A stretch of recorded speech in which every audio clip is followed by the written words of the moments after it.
Well, good evening, everybody. Welcome to those in my office and welcome to those watching online. We have currently 63 people in 5 nations. So thank God for technology. It's good to have you here. What I'd like to do this evening, I want to cover briefly the School of Ministry that I'll be starting in September of 2019. My goal here is to give you just a quick oversight. It'll probably take half an hour to 40 minutes. And just show you what that school comprises of, how it will actually work, how we attend, some of the requirements, and just give you an overview of that, and also to answer any questions anybody has. So let's jump on in there. For those of you watching online, you could submit a question through the chat feature there, through YouTube, or also on my website at admin@gjm.org. Let me just say as well, I have a new website I've just put up for this ministry school, which is called aptly ministryschool.net. So welcome those of you who are watching on that new website or at the YouTube site. There are some notes as well which cover some of the material I will cover this evening vocally, but also go into that at greater depth. So those of you in the room have the paper notes. Those of you online, there's a PDF download with a lot more information. Again, if you have any questions about this, do feel free to get in touch with me, or maybe if you're watching this later via video or through my podcast, feel free to drop me a line and we'll try to answer any questions you have. Good. Hey, I'm going to cover enrollment at the very end, but I just want to say this will be beginning at the first Tuesday of September 2019. And the enrollment for this school will actually open on August the 1st, 2019. Again, at the website ministryschool.net. Got to remember that one. Good. What I'd like to do in this time briefly and in this video, I want to cover, 6 different areas. Number one, I want to talk about what the goals of this school are. I'm going to talk secondly about the modalities, the different areas that I want to teach on that we'll be covering every month as a part of the school. Thirdly, I'm going to talk about how practically the school operates, how you can attend online or in person, some of the expectations in terms of time commitment and things like that. Fourthly, we're going to talk about enrollment, what the cost will be, the conditions to enroll, that kind of thing. Last 2 things I want to cover. I want to talk about graduation, what it will take to finish the school and graduate. And then lastly, I want to talk about an ordination and ministry licensing program that I'm going to be opening next year, which will be the overflow, if you will, from this school. So opportunities for ministry that this school will lead to. Good. Let's begin the first one. So, warn you, I have a cup of English tea here. Great. What I wanted to cover firstly is just the goal. Why are we starting a ministry school? I think there are many great schools online. There are many great schools in person that people can attend. My goal in doing this is really simple. I am motivated by the harvest field. Jesus said it in John chapter 4, again Matthew 9 and 10, and it's just as true today. The harvest is ready. The fields are wide into harvest, but the laborers are few. And I am interested both in the areas God's called me to, which are primarily the New England region of the USA, but also places of Europe, and I'll be returning to India hopefully in 2020. I want to see kingdom expressions of the body of Christ planted, churches, ministry centers. I want to see, it grieves my heart when I travel around New England and I see quite large towns without one alive, Bible-believing, Spirit-filled church. So I'm interested in raising up leaders, pastors, elders, leaders, evangelists, apostolic people, prophetic people who will step into the harvest field and do that. In one sense, we're in a blessed place here where we are in Sturbridge. There are many people who want to go into ministry. My struggle at times is that I have people who have the desire to go into ministry, but they haven't yet got either the knowledge or the maturity or simply the understanding of some practical things of how ministry works. And again, my goal in doing this school is that I've learned that the current model of training people, we send a young man or woman away to seminary for 3 years, is really great for forming theologians, for preparing people who know Greek and Hebrew really well, which are good skills, and I'll get to that in a moment. But it's not always the best place for turning out people who know the practicalities of ministry. It doesn't also deal with character issues and challenges they may have within themselves. And lastly, there are very few schools that deal with the the supernatural element of ministry. So I think we need good doctrine. We need to know our Bible, but we need to know how to hear God's voice. We need to know how to heal the sick, how to see God move in power in our generation. So that's some of the goals here. I want to see leaders grow quickly and effectively with not the minimum, but the necessary knowledge they need to step into the ministry they have. Another thing that grieves me about many traditional Bible schools is usually, the attrition rate is very high, the drop-off rate, but also of those who graduate from Bible schools, ministry training centers, usually there's actually less than 5% of the people who attend who actually end up in any kind of full-time ministry, fivefold ministry. Now, I know not everybody's called to fivefold ministry, not everybody's called to full-time ministry, but I've met in talking to many people, in the church I'm sitting in right now in Sturbridge, there are probably about 20 to 25 people who've attended some ministry training, seminary, school. So my point is, schools don't necessarily release people into the calling they have, and I'm interested in developing a ministry school. I will settle for a 95% rate. I want those who attend this school to be leading churches in ministry, serving within churches on the mission field, fulfilling their dream, but more importantly, the dream of God. So that's my goal in doing this. What does the course consist of? Basically, the course is structured around 5 different but very necessary areas. Let me cover those. Number 1, it's around Bible knowledge. I believe if we're going to move into that level of full-time or professional ministry or have that level of maturity, we need to know our Bible really, really, really well. I don't think we need to know everything, but we need to know the important things. So as part of this course, over the period of 1 year, I would be, through several different ways, getting people to really engage with God's Word, the Bible. Number 1, I'd require everybody read through the Bible in 1 year. Number 2, I'll have a teaching resource, probably David Pawson's Unlocking the Bible. Really great, quite large book that goes absolute through every single book of the Bible in terms of history, background, authorship, impertinent knowledge, what was really going on there. Thirdly, I'm going to be producing 8 to 10 videos, depending on which Bible books, because some are longer than others. Each month, I'm going to cover, let's say, 8 to 10 Bible books where I do video or also audio teachings on those books, where I cover here's the things we really need to know. Fourthly, I'm going to ask people as part of this curriculum to teach not on every single book, but over the course of a year, they're going to have to teach on 10 of the books and preach or teach us a shorter sermon, 12 to 15 minute sermon on the books, just to really show that they've understood some of this material.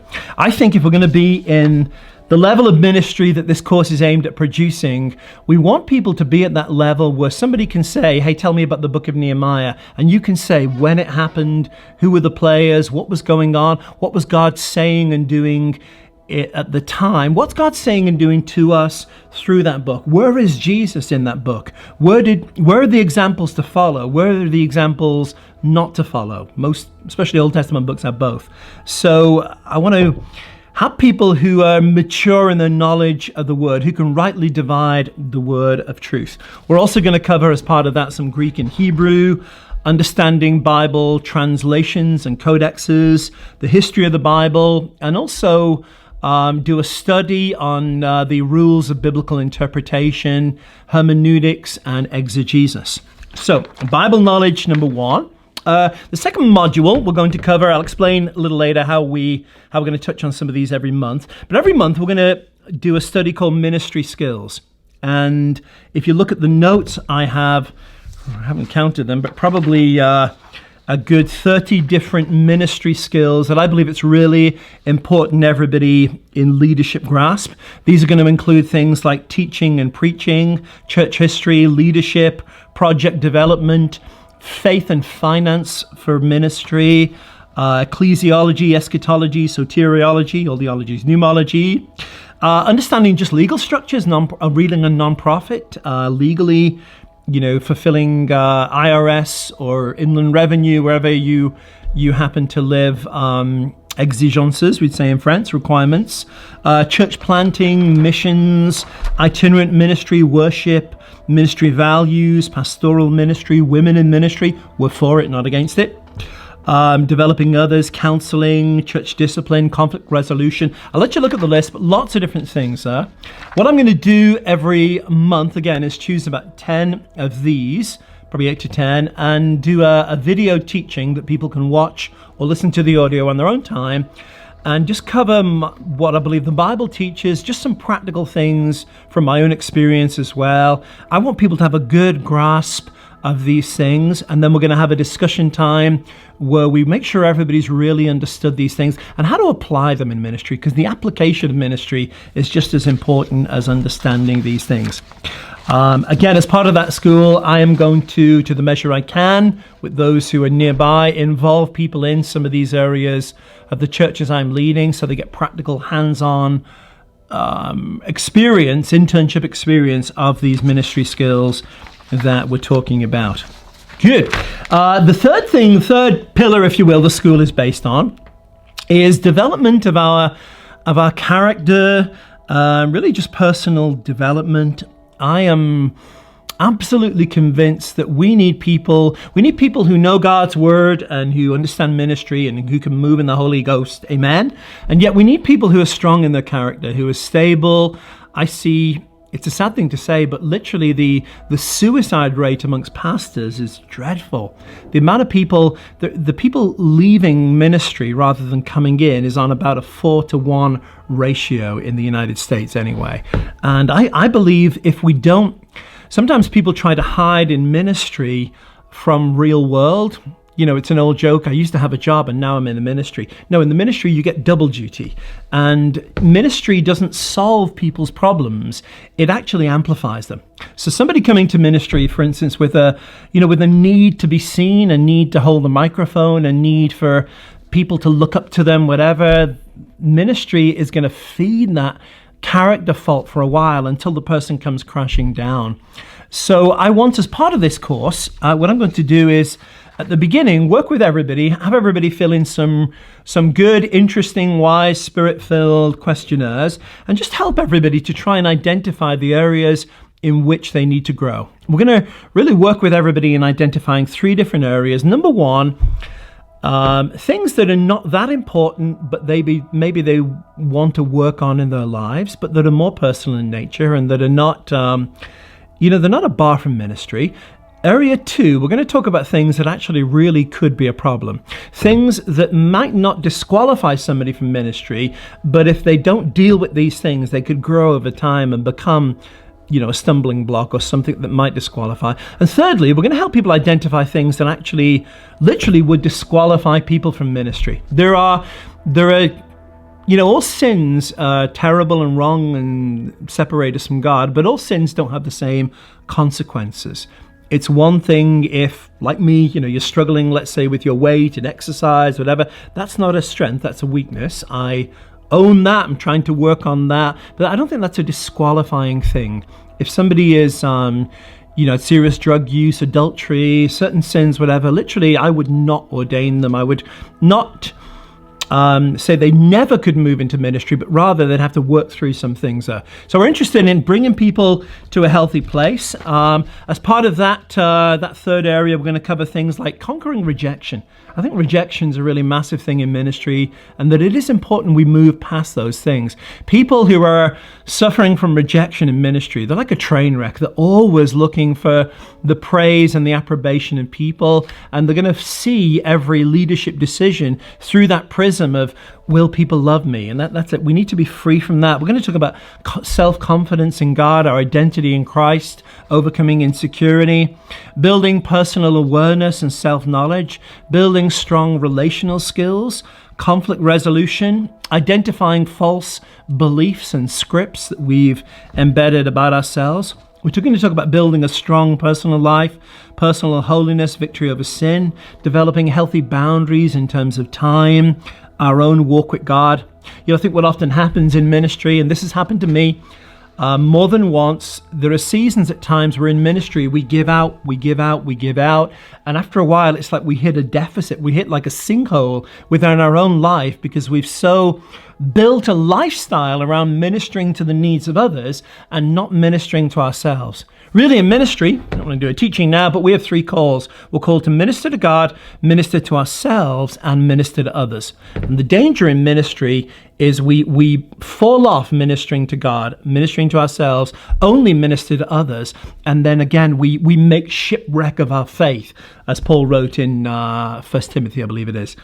So we're going to talk about developing a personal walk with God that's strong, that keeps you far from cliff edges. Obviously in terms of sin, purity issues, but simply in terms of your own joy and your own walk with God. It's a terrible thing when ministry, I've hit some of those places as well at times where people get to a place with ministry where they just realize I've got a full-time job. I might as well be working for IBM, Google, or McDonald's. I'm just working for God, doing God's stuff, getting a paycheck. And it should be a delight and a privilege to work in the harvest field of God.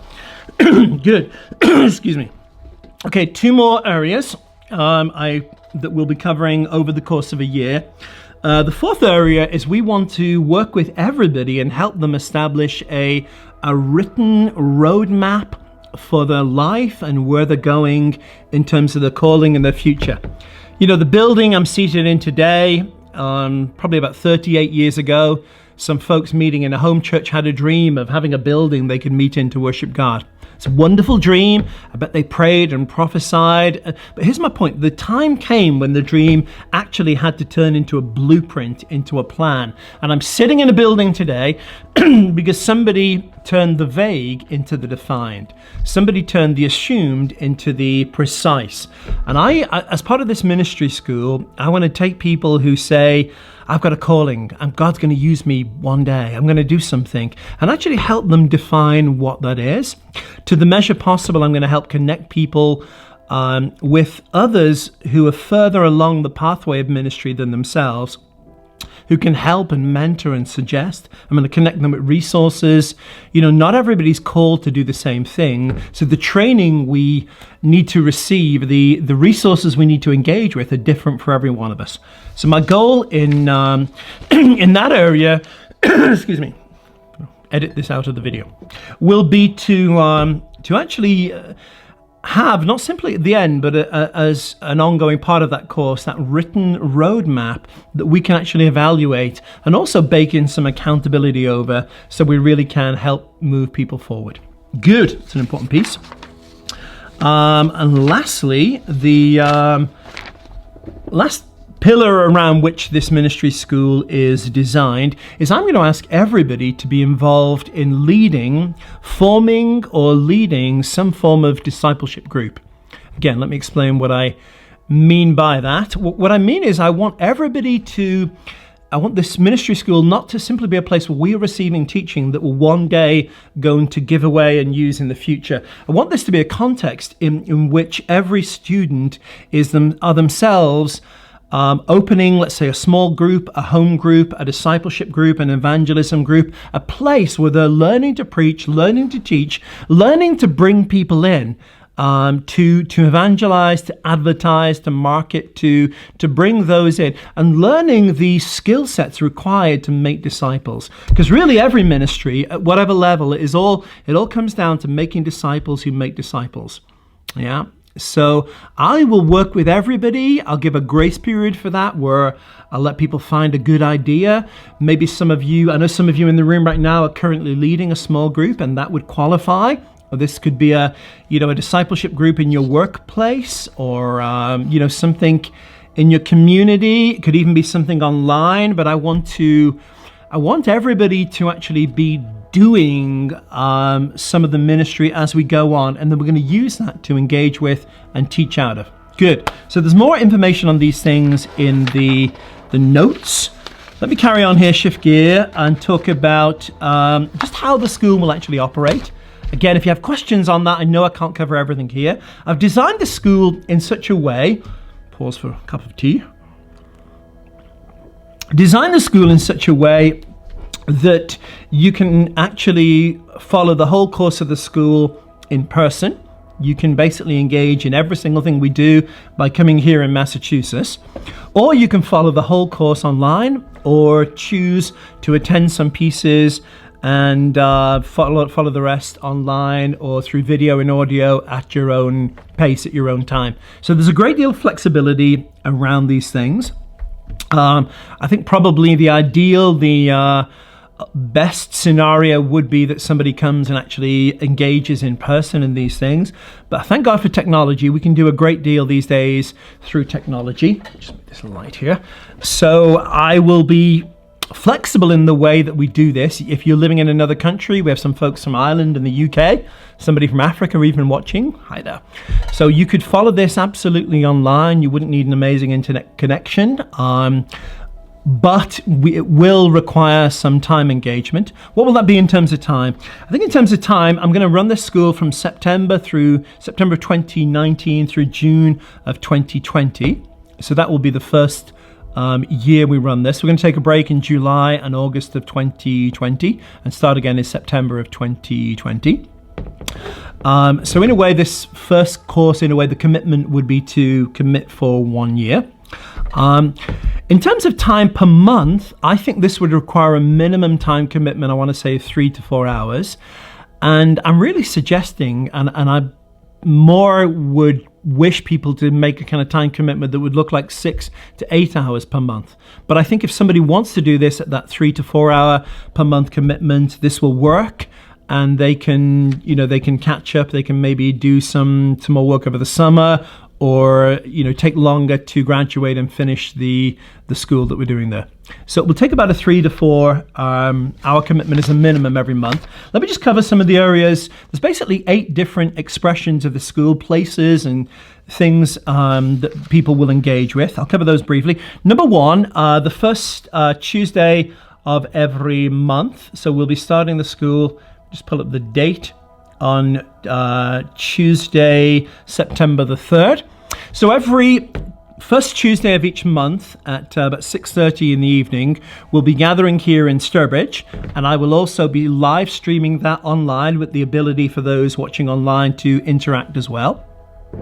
There will be either 2 hours or 2.5 hours max gathering the first Tuesday evening of every month. That's Eastern Time, New York time for those of you in other countries.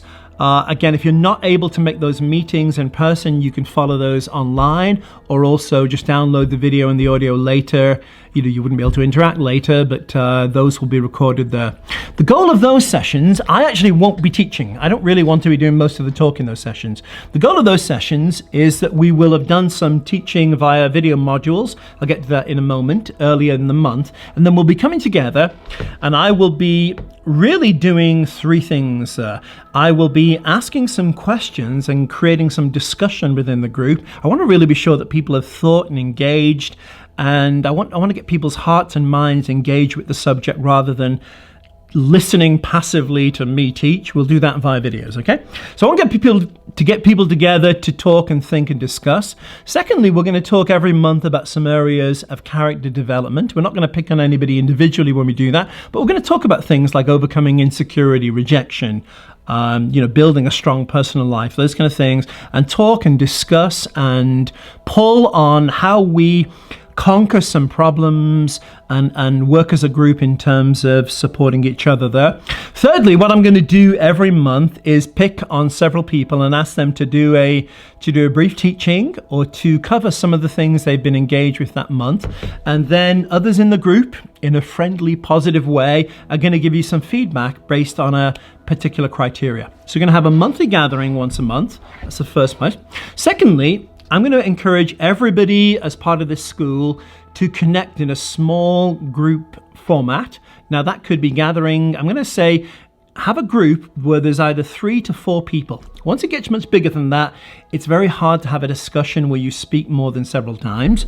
So I'm going to ask that everybody within this school forms a smaller group that people can connect, encourage each other, provide some accountability. That will also be another format where people can do some of the teaching exercises that they'll need to do and grade each other and give each other feedback. If I have 30 people in a room, for 2 hours and I ask for several people to teach for 12, 15 minutes, I can't ask very many people, can I? We'll soon run out of time. So I want to do it in that format. Now, again, that could be something where some folks say, hey, we're going to get together on a Thursday evening once a month or every week, whatever. It could be people who meet here after church for a few minutes. It could be a Skype group or a phone conference. It could work where some of you folks in Europe connect with some of the guys here in the States. That could be fun. I think there's many different ways of doing that, and I'm not trying to pin people down, but I want that small group to be part of this.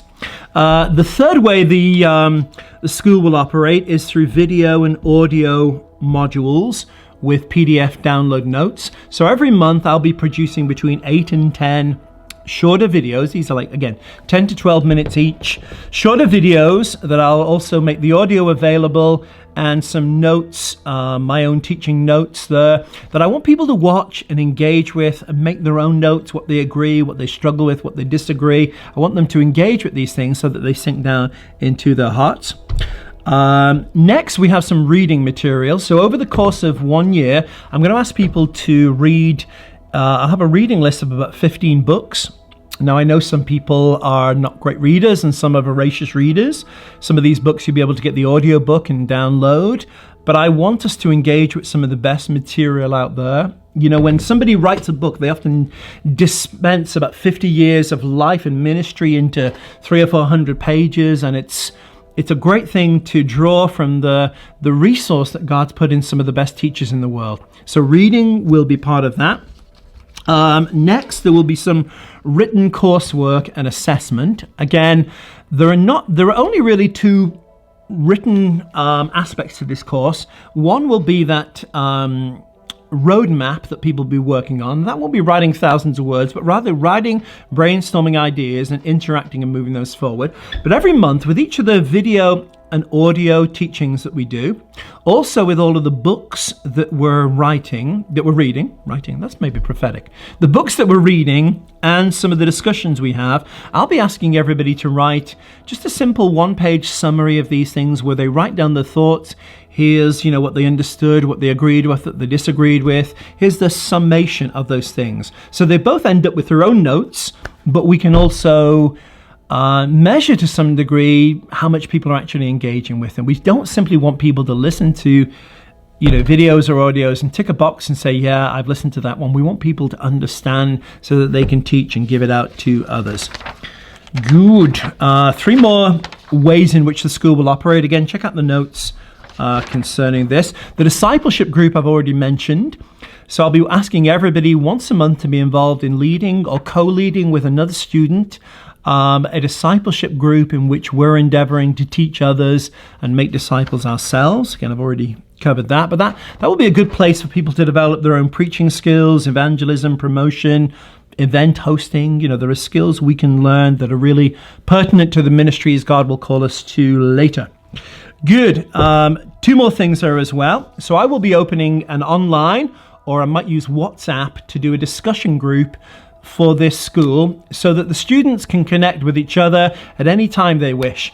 What I'm going to try to do every day is ask a question or a challenge or have some prophetic fun and provoke people. But I really want a place where people can discuss and interact rather than sitting at home just reading a book or reading following a video. I want a place where people can go and say, hey, I just saw that one, but did you think of that? I didn't understand that. I disagree with that. Or have a place where there can be some to and fro and interaction, and frankly, just create relationships and community within the school. I think that's an important thing. And lastly, once a month before the main first Tuesday of every month gathering begins, for about an hour or maybe an hour and a half before that, I will be available here in my office, but both online to answer any questions. I'm going to have a question and answer time, or a time when people can talk to me or talk with others about the journey they're on or how they move forward. So simply an open forum Q&A time where people can ask questions there. Good. So there's 8 different ways in which the school will operate.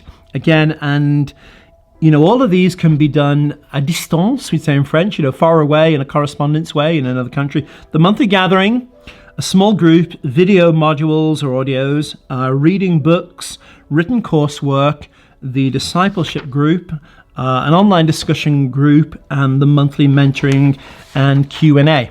Okay, we're doing well for time here. Nearly done, guys. So just in terms of enrollment, if you have any questions about the school, feel free to get back to me, admin@gjm.org. I'll do my best to answer those in a brief manner. In terms of enrollment, I'm going to be opening enrollment for the school on August the 1st, 2019. You'll need to go to the website ministryschool.net. Can I just ask as well, please don't, it's not enough to email me and say, I'd like to reserve a place, or Graham, you will just count me in and I don't need to enroll. We'll only count those who have enrolled and actually signed up and filled out some forms as having enrolled. So the enrollments will take place August the 1st, 2019. Depending on how many enroll, there may be a limit to that first year. So I'd encourage you, if that's something you want to do that as early as possible. There's going to be a $30 enrollment fee. That's just going to cover some admin and setup costs we have, and just some work with checking references and things of that nature. The cost of the school is going to be $50, that's US dollars, $50 per month over the course of 10 months. So in effect, $500 over the course of a year. I've asked a lot of advice and feedback about this.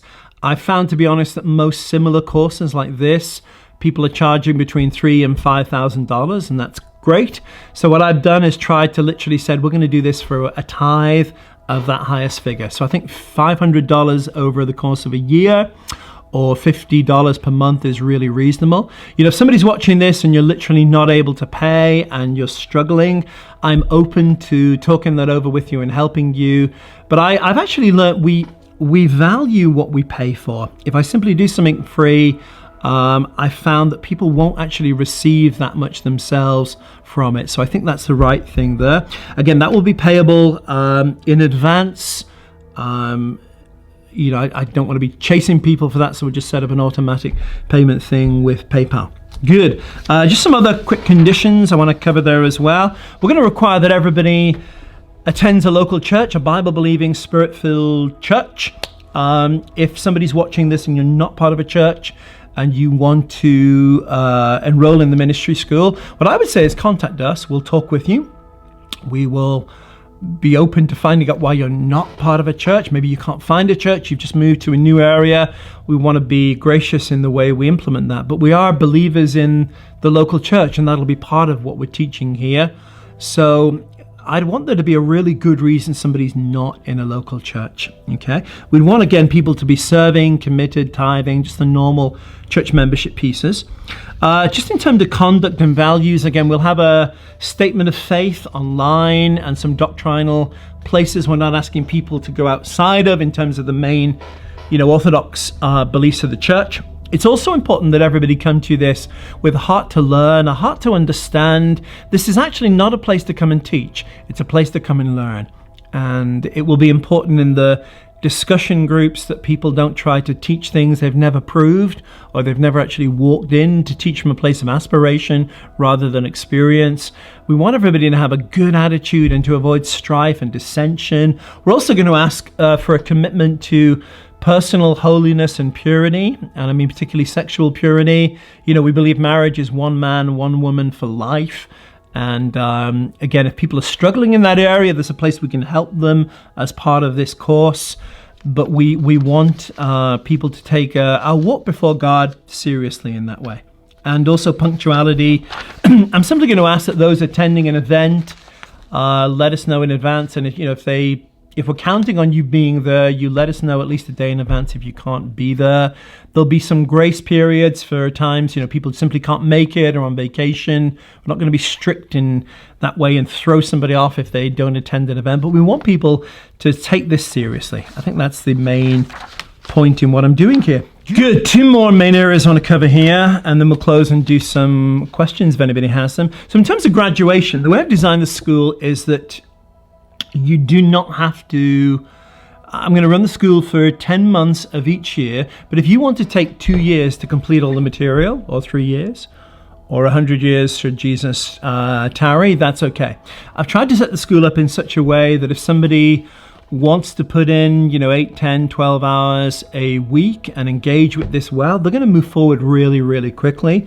But if somebody wants to move at a slower pace, they can choose to do that at their own pace. I've also designed the school in a way that somebody can jump on board halfway through, but then they'll probably have to do some catch up and complete things over the next year. So I want to be flexible in the way that we talk about graduation. Again, to be clear, in terms of graduation, all I'm really looking for, we're not looking to fail anybody. I would want everybody to have really engaged with the materials were covered, to have done the written reports, the teaching exercises, those kind of things. I would really want everybody to have worked on some of the character things we've talked about, and also to have that roadmap. So in a way, as long as anybody's honestly and with a good heart engaged with the things we've covered and not just, winged it and tried to skirt over things, we will graduate them from that. Okay.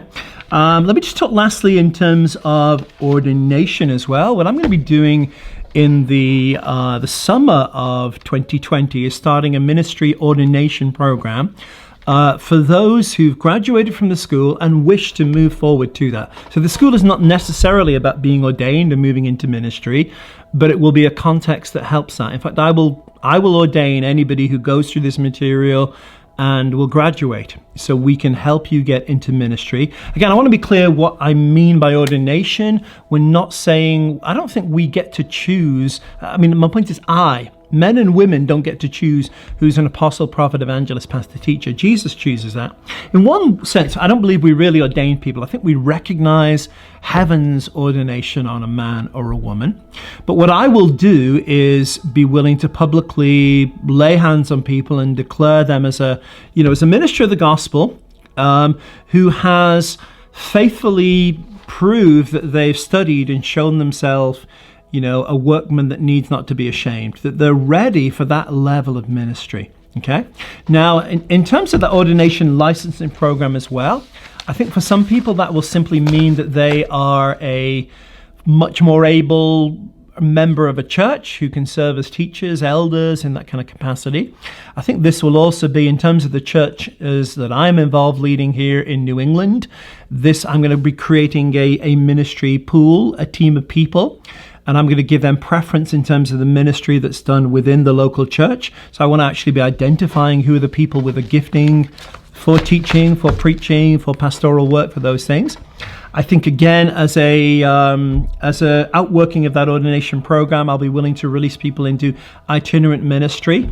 Part of what I'm called to do here in New England myself is to plant churches over the next few years.